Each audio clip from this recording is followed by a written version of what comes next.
సంతానం లేని వారికి సంతానాన్ని, సంతానం ఉన్నవారికి కడుపు చలవను ప్రసాదించే పోలాల అమావాస్య వ్రత కథ చెప్పుకుందాం. ఒక ఊరిలో 7గురు అన్నదమ్ములున్నారు. వారందరికీ వివాహాలై భార్యలు కాపురానికి వచ్చారు. కొంతకాలానికి ఆ 7గురు తోటికోడళ్ళు కలిసి పోలాల అమావాస్య నోము నోచుకోవాలని ప్రయత్నించారు.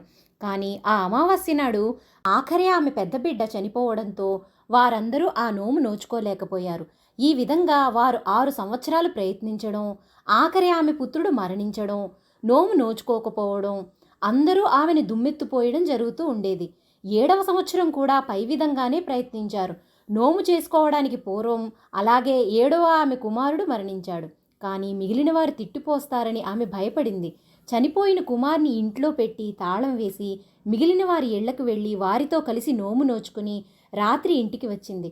తరువాత ఆమె మరణించిన కుమారుడి శవాన్ని భుజం మీద వేసుకుని ఊరి చివర ఉన్న పోలేరమ్మ గుడి వద్దకు తీసుకుని పోయి ఏడ్చుచున్నది.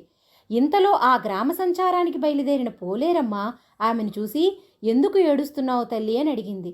అప్పుడు ఆమె పోలేరమ్మతో, "ఏడవక ఏమి చేయమంటావమ్మా?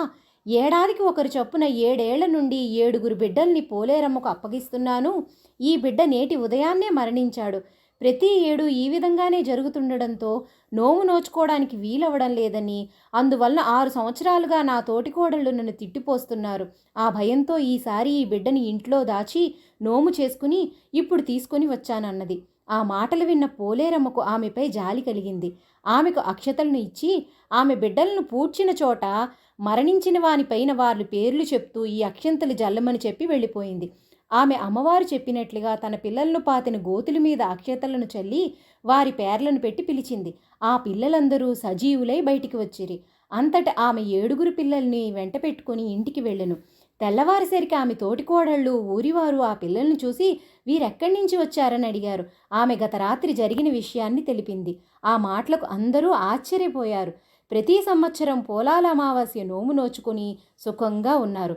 ఈ వ్రతానికి ఉజ్జాపన లేదు, అందరూ చేసుకోవచ్చు. ఈ నోము నోచుట వల్ల సంతానం కలుగును, సంతానం ఉన్నవారికి కడుపు చలవ కలుగును. ఈ కథ యొక్క ఆంతర్యం ఏమిటంటే, ఎదుటివారి కష్టాన్ని తమ కష్టానిగా భావించాలే గాని వాళ్ళని నిందించకూడదు. భగవంతుణ్ణి నమ్మిన వాళ్ళకి